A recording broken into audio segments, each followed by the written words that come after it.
everyone, welcome. You're watching Business Today Television. I'm Sakshi Batra. How many brands do you know which have a 100-year-old history?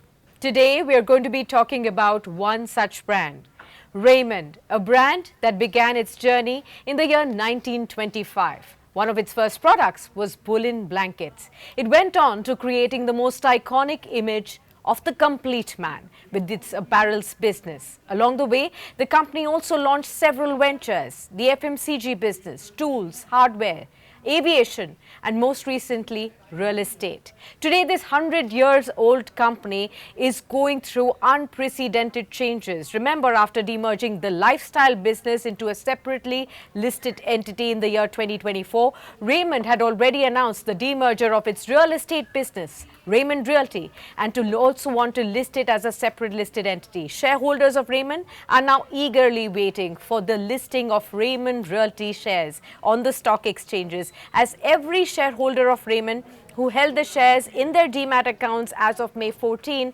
will now receive one share of Raymond Realty for every one share of Raymond held. To talk about the journey ahead going forward, I'm now joined by a very special person on this program. Raymond Group's Chairman and Managing Director, Mr. Gautam Hari Singhania, is joining in on the program. Warm welcome to you, sir, and thank you so much for taking the time out for this conversation. Let's start off by hearing from you on something that all our viewers and shareholders of yours want to hear. Are we right at the heels of Raymond Realty getting listed? When is it happening? And at what valuation, sir? So I think the first thing, I think we should be pretty much all the way done with all the regulatory approvals, and I hope in the first week of July, sometime we are on track for somewhere in first week of July for the listing of the company.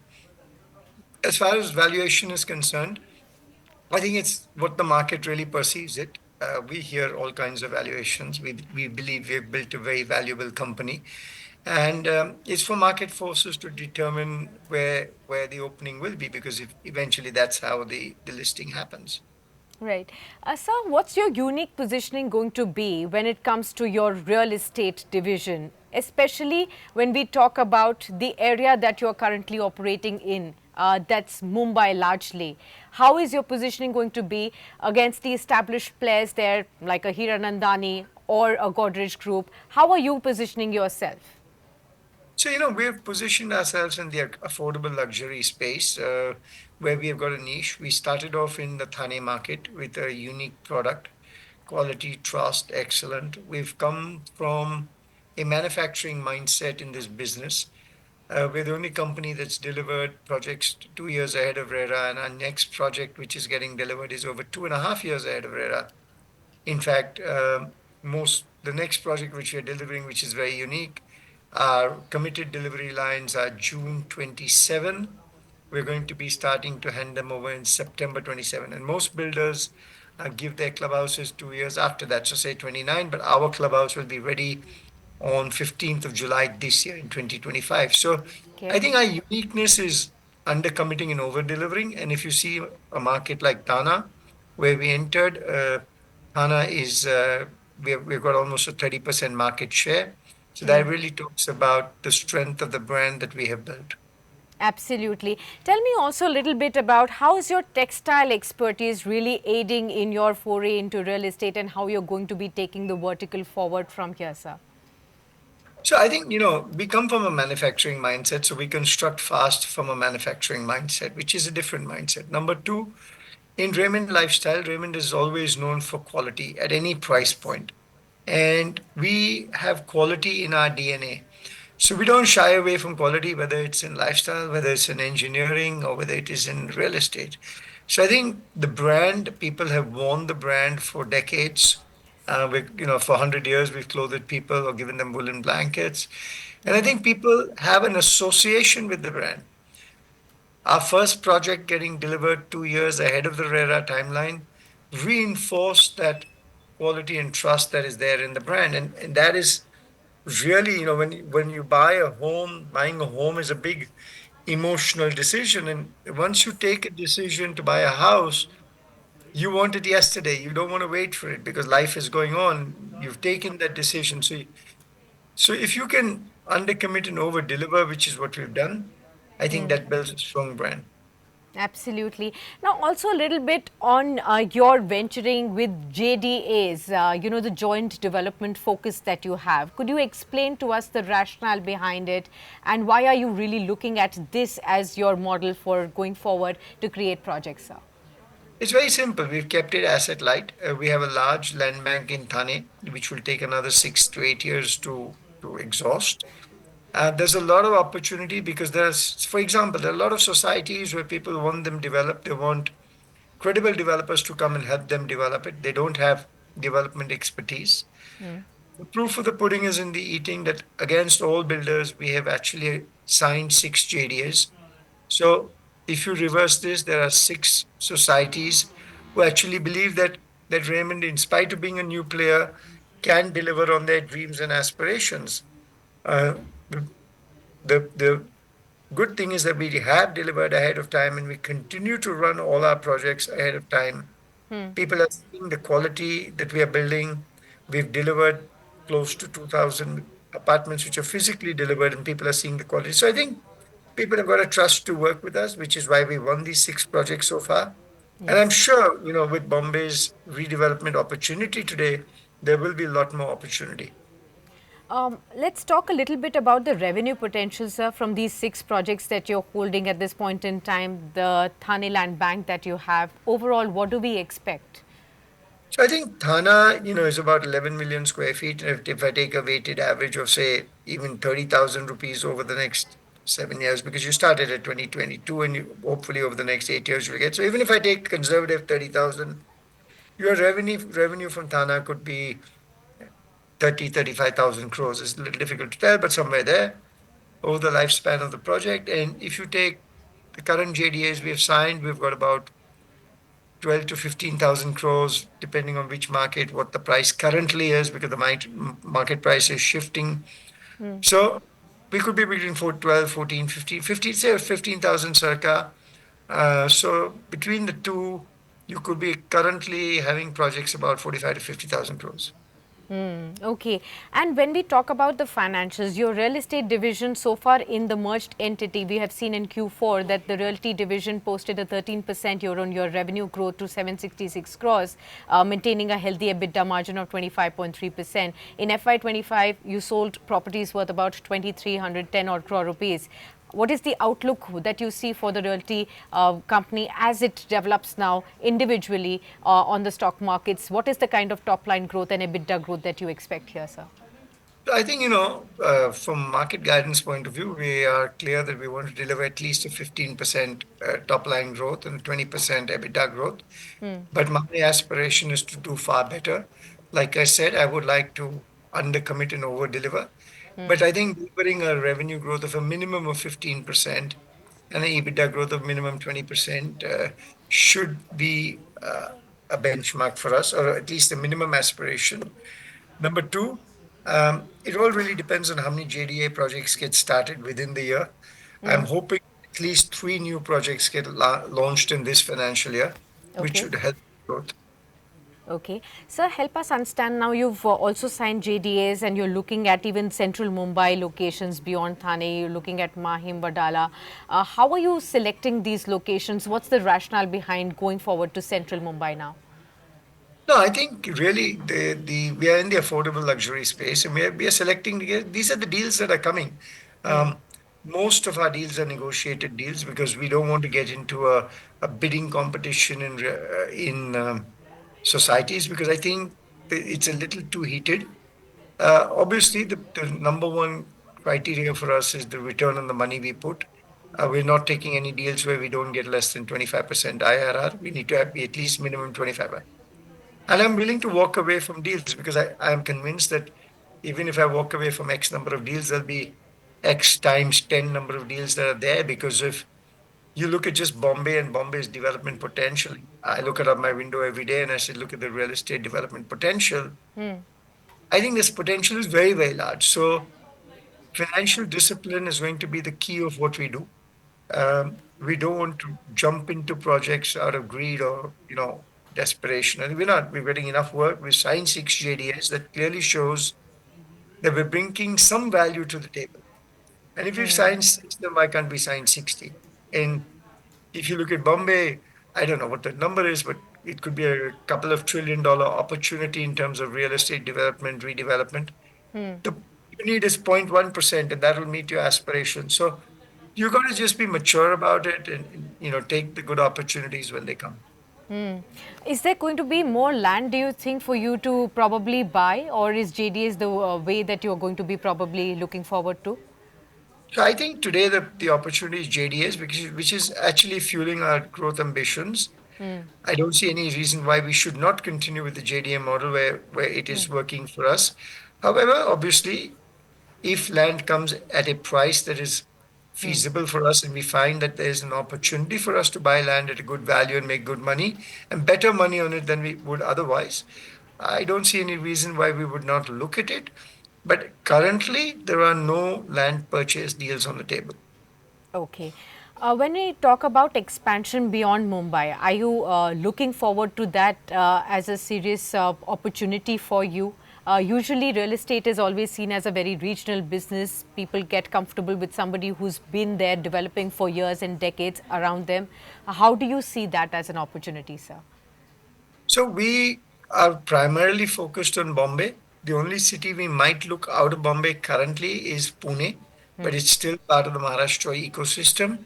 Uh, but by and large, we're focused on Bombay. You're right. We want to stay in Bombay because we understand that market. We believe we understand that market.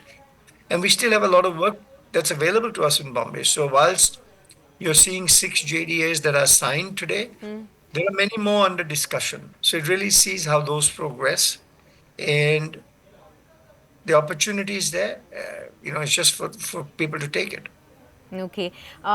You're talking about affordable luxury in the residential space as your core focus. How about commercial space, sir? Are you looking at that aspect as well? And how would you look at that division or that mix going forward for yourself? So currently, we're not doing any commercial, but I wouldn't rule it out. If the opportunity did come up for us doing some commercial, which makes financial sense for us, maybe we would start in a small way. Haven't taken a decision yet in that space, but yes, it could be an opportunity depending on what it is. Okay. Help us understand a little bit on the debt levels that you are at currently, sir. You still have, free cash on your books at this point in time. So We are, When we we are, look at these projects, yeah. we are a zero debt company today, with a cash surplus company. So financially, we're a strong group, which is also why we're getting to get a lot of JDAs, because people see the financial balance sheet and the strength of the company. Our borrowing capacity is large. We can raise equity now that we got three separate companies. Yes. If the real estate company needs equity, we also have the opportunity to raise equity. We don't need it today, but if some large projects come and we do need equity, we have a lot of people who have shown interest in putting equity into the company. So financially, we've positioned and made the company into a strong position. So I wanted to understand with terms of your focus. So far it's been the lifestyle business. I also wanted to understand when it comes to your primary focus on your growth engines, how will you place real estate, engineering, lifestyle going forward, sir? No, my focus is to create shareholder value. That's my principal and only focus. Lifestyle, real estate, and engineering is a mean to create shareholder value. I put as much time or as little time in what's really required when my time is required. So, yeah, I try to balance myself. Okay. How would you explain to all the investors at this point in time who may be now feeling spoiled for choice? Earlier they had only one, now they will have three companies to choose from and be a part of the growth story that Raymond is betting big on. How would you explain to them how should they choose the right stock for their portfolio, or maybe look at all the stories at this point? So, generally investors are sector friendly, and typically a person who invests in consumer may not want real estate and vice versa, or for engineering. So, what we've done is we used to get a big holdco discount. Now that the companies are separate, if you want to invest, if your interest is real estate, you have a real estate company from the Raymond Group to invest in. If your interest is consumer and lifestyle, you can invest there. There are certain investors who only want to invest in engineering, and They don't want to invest in the other stuff. So the investors have a lot more clarity. Investors prefer focused companies, so they can invest in one, two, or three, depending on what their fund stands for. Where would you be more confident about when we talk about maximum profitability growth, sir? Well, I think each one has its own growth story. We want each one to grow. I think the lifestyle is more a legacy business. It'll have a different growth story, but it'll get different multiple. The real estate is going to be a higher growth story, but I think you're missing the engineering piece where there's also significant growth opportunity. So, when you have three babies, it's very difficult to choose between the three of them. You must give them all equal opportunity and see all of them grow equally. Absolutely. So, on the engineering business, do we see a similar path being carved out even for the engineering business somewhere later? Yes, I think the engineering business has a lot of unseen opportunities. In fact, tomorrow I'm going to be at the Paris Air Show, so I'm very bullish. We've got some great meetings, and there's a lot of interest in the aerospace Yes. segment. India is, under Modi ji, Make in India has been great for India. With the global geopolitical issues that are going on and that are Yes. continuing to grow, I think defense and aerospace will have a big place in India. So how do we actually take advantage of that? And I've got more meetings than I imagined tomorrow, so it's going to be a busy day. But I think that more meetings is really a clear indication that there is an interest in India. Okay. You've talked about creating shareholder value. You've talked about clear paths that all of your key divisions will be focusing on going forward from here. If I have to ask you, what's the way forward for the company? We've already seen 100 successful years. Some have been very, very volatile years as well. Going forward, how do you see the Raymond Group? What's your vision for the group? See, nobody has a free run all through life. In a personal life, business life, you always have your ups and downs, but it's only the tough that survive. I'm very proud that Raymond is one of the few branded companies that would have survived 100 years and is built on quality, trust, and excellence. I also believe Raymond is a very strong national asset, and we are only a caretaker of the same. I'm sure that over the next decade and several decades, Raymond continues to be around, creating enhanced shareholder value for its shareholders and customer delight for its customers. I think that wherever I might be 10, 20, 30 years from here, I'd be a happy man if Raymond continues its legacy and built on the strengths of the foundation stones that we have laid. Absolutely. Could you share with us a little bit on your succession planning, sir? How are you looking at probably hand holding the next gen to probably take over from you? So what we've done, as you've noticed, we've created three separate companies with their own governance, own management teams. On a personal note, my daughters are young; they're 20 and 13, and I really don't see them coming into the business in the short term. We're a professional company. My elder daughter's uh, national level equestrian rider, and her dream is to go to the Olympics, which we're supporting. She hopefully will get to the Asian Games, and I Okay. think she wants to be a sports person for the time being. So I'm not mixing my business and family together. I think we've done is created best in class boards. We've created best in class management, and they're all empowered to take decisions. I hope I'm not going anywhere in a hurry because I still have a lot of energy and horsepower to do what I want to do. So we'll see. We'll see when my daughters grow up if they want to come into the business. If they don't want to, we are certainly creating a company with the best in class management and the best in class governance, which will continue to give the best shareholder returns in the future. Absolutely. Well, all the very best to you, sir. It's been an absolute pleasure, to speak to you, to understand your vision going forward. I wish you all the best for the upcoming listing. And we will definitely catch up once again to really understand your vision and your broad strategies of growth going forward. All the best, sir. And thank you so much for Thank speaking to us on Business thank Today. you very much. Thank you for having me. Thank you so much. All right, viewers. So that was Mr. Gautam Hari Singhania, and you heard from him as to how he plans to to really look at the real estate business going forward from here, the revenue potential that it has. They're a zero debt company. They want to under-promise and over-deliver. That's how they're looking at, not overruling that commercial could also be on the cards when it comes to the real estate division. Beyond Mumbai, it could be Pune next that they could be coming in, but strong focus on JDAs as to how they are actually going forward with the real estate business. First week of July is when you see the realty company getting listed. That's what Mr. Gautam Hari Singhania has told us on Business Today Television. We'll continue to bring out for you several snippets of this interaction on our social media platforms, so watch out for that as well. If you like the video, do like, comment, share and subscribe.